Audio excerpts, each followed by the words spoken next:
ये ले सर जी पानी। Thank you. अच्छा सर जी, आपने कंपनी के चौकीदार को फारिग कर दिया? क्यों, तुम्हें किसने बताया? सुबह उसकी बीवी का फ़ोन आया था।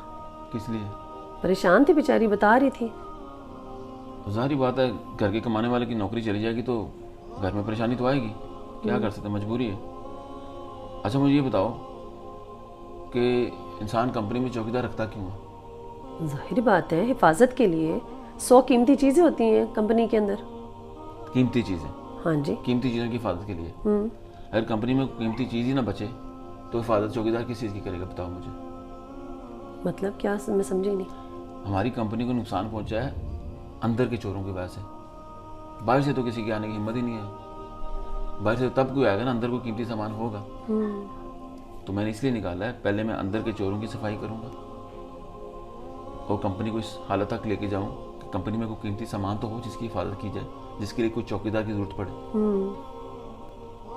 अगर कंपनी से हालत तक पहुंच गई फिर रखूंगा चौकीदार, एक की बजाय 3 रख लूंगा। कंपनी को इस हालत तक तो पहुंचाऊं पहले। मसला बाहर का नहीं है, मसला इस वक्त अंदर का हमारा। इस वजह से जो गैर ज़रूरी लोग हैं उनको निकालना मेरी मजबूरी है। ठीक है, उनकी घर की मजबूरी है, लेकिन कंपनी की भी अपनी मजबूरी है।